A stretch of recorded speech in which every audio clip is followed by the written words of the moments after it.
बिस्मिल्लाहिर्रहमानिर्रहीम। अस्सलाम वालेकुम। आज बनाएंगे बाजार जैसे आलू पैटिस, इतने मज़ेदार।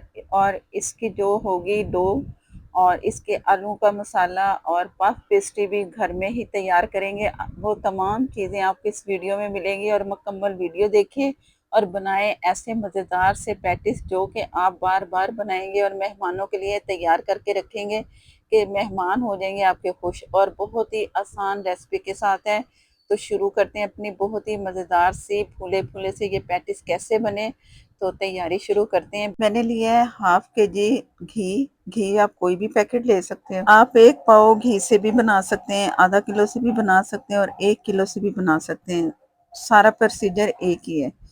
और इससे मैंने इतना ज़्यादा गर्म नहीं करना, बस इतना गर्म करना है कि आप नॉर्मल अपनी उंगली इसमें डिप करें ना, तो आपको ज़्यादा गर्म ना महसूस हो। बस इतना गर्म करना है, इससे ज़्यादा गर्म करने की इसे ज़रूरत नहीं। ये जैसे घी मेल्ट हुआ है तो मैं अपनी फिंगर इसमें डिप करूंगी और ये महसूस हो रहा है कि कोई इतना गर्म नहीं है, तो बस मैंने चूल्हा बंद कर दिया। अब ये मैंने लिए बहुत ज़्यादा बर्फ़, थोड़ा सा पानी। ज़्यादा बर्फ़ होनी चाहिए, थोड़ा पानी होना चाहिए और घी के हिसाब से आप पानी बर्फ़ ले सकते हैं।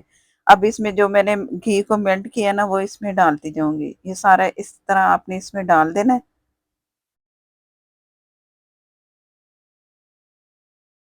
और अब इसे आप ओवरनाइट भी रख सकते हो। ये मैंने जैसे दिन के दरमियान में बनाया है ना, तो मैं इसे फ्रिज में छोड़ दूंगी दूसरे दिन के लिए। जितना अच्छा टाइम इसे देंगे, जितना ज़्यादा आप टाइम इसे देंगे उतना अच्छा आपको इसका रिजल्ट मिलेगा। तो अब इसे मैं छोड़ देती हूँ और फ्रिज में रखूंगी। तो आप भी इस तरह ही कीजिएगा, इससे बहुत अच्छी डो तैयार होगी। और ये मैं आपको दिखा रही हूँ दूसरे दिन। और बर्फ़ पिघल चुकी है, पानी अलग हो चुका है और घी जो है हमारे पास अलग हो चुका है। अब मैंने पानी से घी को सारा निकाल लेना है। ये जो घी जम गया ना, इसको हाथों से दबा दबा के आपने सारा पानी इसका निकाल देना है। चम्मच से निकालें, फिर उसके बाद हाथ से निकालें। बस पानी नहीं इसमें होना चाहिए। एक बर्तन में मैं निकाल के इस तरह रख रही हूँ और इस तरह भी थोड़ा थोड़ा चम्मच दबाते जाएंगे, पानी निकलता जाएगा। और जो प्लेट है ना, आप ज़रा टेढ़ी करके रखेंगे तो सारा एक्स्ट्रा पानी एक साइड पे जाता जाएगा। वो मैं आपको दिखाती हूँ कि कैसे आपको पानी निकालना है। इसमें पानी से घी मैंने अलग कर लिया और मैं इस तरह चम्मच से दबा रही हूँ, पानी निकल रहा है। हाथों से भी आपने करना है और चम्मच से की मदद से भी आप इस तरह इसको दबाते जाएंगे। पानी बिल्कुल नहीं इसमें होना चाहिए। पानी होगा तो जो हमारा पफ है वो बिल्कुल सही नहीं बनेगा। तो पानी निकालना बहुत ज़रूरी है। ये सारा सेट करके तो इस तरह ये पानी, जैसे मैं प्लेट साइड पे करके दिखा रही हूँ, इस तरह भी आप पानी पहले निकाल लें। उसके बाद फिर हाथों की मदद से इसे एक शेप देनी है हमने। तो वो कैसे देनी है वो सारा करके तो मैं आपको दिखाती हूँ। ये मैंने हाथों में बोल बना के उठा ली है। अब मैं हाथों की मदद से भी इसे दबा दबा के इसका सारा पानी निकाल के तो इसे एक क्यूब की शक्ल, एक ब्लॉक की शक्ल में आपने इसे बना लेना है। ये जिस तरह ये मैंने तैयार कर लिया। अब इसे आप किसी भी वो बटर पेपर में या किसी भी डिब्बे में बंद करके आप इसे छोड़ दें कुछ देर के लिए कि ये तो इतना सख्त भी ना हो, लेकिन ये है कि ज़रा इसका पानी एक्स्ट्रा और निकल जाए। और अब इसकी डो तैयार करेंगे। 2 कप से मैदे से मैं बना रही हूँ, आप भी 2 कप से ही बनाइएगा। कम से शुरू करेंगे तो साथ-साथ प्रैक्टिस होती जाएगी तो बहुत अच्छा तैयार कर सकते हैं आप। ये मैं इसमें 1 टेबलस्पून मैंने घी डाल दिया है। नमक हस्बे ज़रूर डाल दें। नमक मैंने हाफ टी से थोड़ा कम ही इसमें शामिल किया है क्योंकि 2 कप मैदा है। तो 2 कप मैदे में इतना ही नमक काफ़ी है। 1 कप पानी मैंने ले लिया है। पूरा कप नहीं लगेगा, थोड़ा बच जाएगा, लेकिन आपने डो जो है ना ज़्यादा टाइट रखनी है ना नरम रखनी है। इतनी होनी चाहिए कि हम डो को जिस तरह भी करें ना, फ़ोल्ड करें तो वो डो हमारे कंट्रोल में रहे। बहुत पतली भी नहीं रखनी। ये थोड़ा-थोड़ा पानी डालते हुए ये मैंने तैयार कर ली डो। और डो हमारी बड़ी अच्छी सी हो चुकी है। और खींचने से ये हो कि ये टूटे ना। और इसे मैं, ये पानी थोड़ा-सा बच गया पूरे कप से और इसे मैं ढक के छोड़ दूँगी। और आधे घंटे के बाद दोबारा मैंने डो को गूँध के दोबारा सेट करके आपको ये दिखा रही हूँ। डो को एक दफ़ा गूँधा, फिर दोबारा मैंने गूँधा और आपके सामने है। डो बहुत अच्छी सी तैयार हो चुकी है। अब होगा इसमें मैदे का इस्तेमाल। ये जो हमने क्यूब बना के रखा था पफ पेस्ट्री का, तो ये मैं इसे बटर पेपर पे रख रही हूँ। और 3 हिस्से आप समझो कि आप इसके करेंगे। 2 कप के लिए मैंने ये 1 हिस्सा काट लिया और बाकी आप इसे सेव करके पैक करके फ्रिज में भी रख सकते हैं और जब चाहे निकालें और तैयार करें बहुत ही मज़ेदार से पैटिस। और अब इसे बेलना है, हमने इतना बेलना है कि जो क्यूब मैंने तैयार किया ना बस उसमें ये अच्छे से फोल्ड हो जाए। और जो मैंने पफ पेस्ट्री तैयार की है ना, इसको चम्मच की मदद से ना हल्का हल्का सा प्रेस कर लें, या ये बेलने से जिस तरह मैं कर रही हूँ, जिस तरह भी आपसे हैंडल हो ना, आपने इसे हल्का सा इस तरह करके बिछा लेना है, ताकि जो हमने इसका वो फोल्ड करना है ना इसको, तो वो बड़े आराम से हम कर सकें।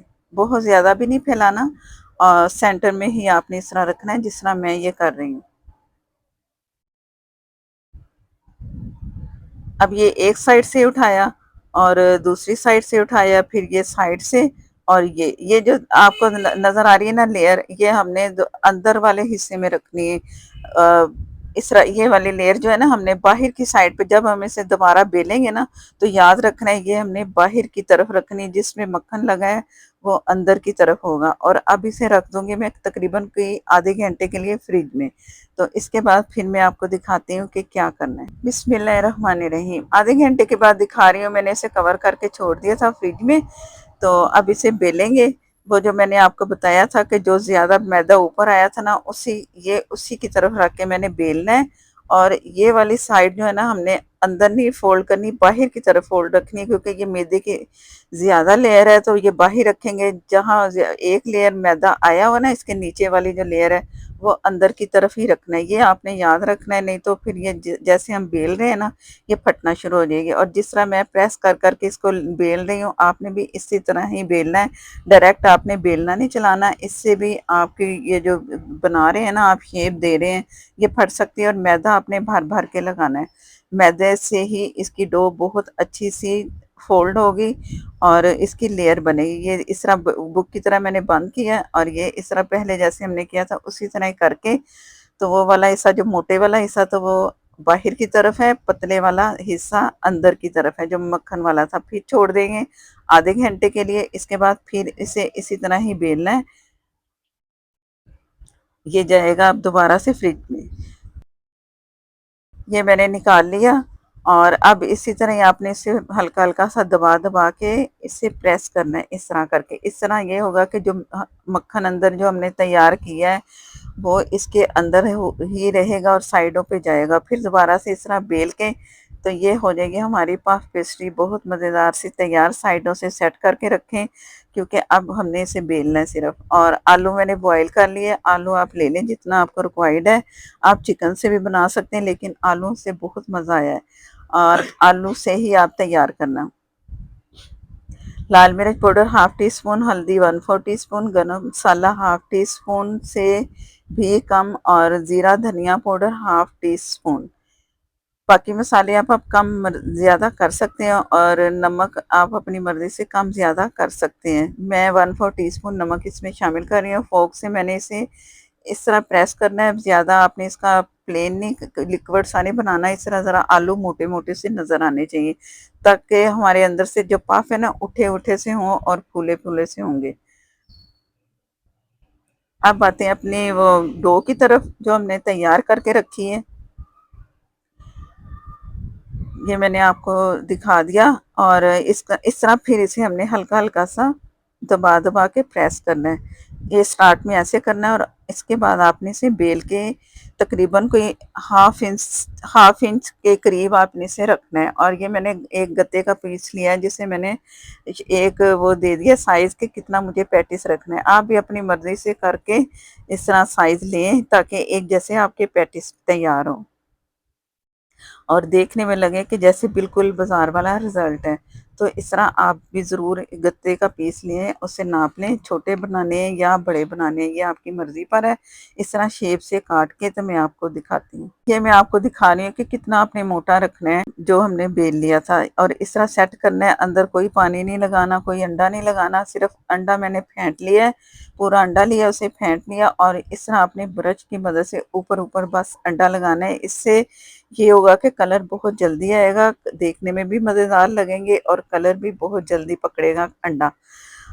और मैंने पतीले को आधा घंटा पहले गर्म कर लिया है, और जब मैं ये ट्रे रखूँगी ना पतीले में, तो मैंने मीडियम से कम फ्लेम पे इसे ऊपर से अच्छे से ढक के पतीले में छोड़ देना है। ऐसा रिज़ल्ट आएगा जैसा कि आपको ओवन में मिलता है, ओवन में भी बेक कर सकते हैं आप और पतीले में भी। टेम्परेचर आपने ओवन का भी कम रखना है। स्टैंड मैंने नीचे रखा हुआ है, आधा घंटा पहले पतीला गर्म था, अब ये रखा और मीडियम से कम फ्लेम पे मैंने इसे ढक के, अच्छा सा कोई हाइट वाला ढक्कन लें जिससे हीट ऊपर तक उठे और इसको हीट अच्छी सी लगे। पैटिस को मैंने परात ऊपर रखी है, आप भी कोई ऐसा ही कोई ढक्कन लेना और इसे ढक के छोड़ देंगे तकरीबन कोई 45 मिनट के लिए। लेकिन सेंटर दरमियान में आप इसे चेक करते रहें, 20 से 25 मिनट के बाद चेक करें और उसके बाद अगर आपको ऐसा रिजल्ट ना नज़र आए तो ढक दें और इसे, ये वाला जब रिजल्ट आए तो निकालें, इंजॉय करें। बहुत ही मज़े की खुशबू आ रही है और खाने में इतने लाजवाब कि आप बाज़ार के भी भूल जाएंगे पैटिस के, बाज़ार के क्या जायका है। ये तो जायका ही बहुत मज़े का है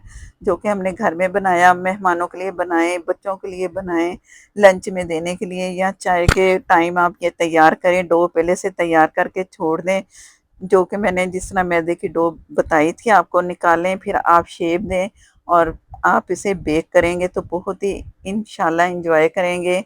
अगर आप चैनल पर नए हैं तो प्लीज़ चैनल को कर ले सब्सक्राइब, साथ में जो बेल है ज़रूर प्रेस कीजिएगा और प्लीज़ प्लीज़ वीडियो अच्छी लगे तो लाइक देना मत भूला करें। फेसबुक पर हैं, लाइक कर दें, शेयर कर दें और ऐसी मज़ेदार सी बेशुमार रेसिपीज़ के लिए मुझे कर लें फॉलो और नेक्स्ट वीडियो तक के लिए इजाज़त दें। अल्लाह हाफ़िज़।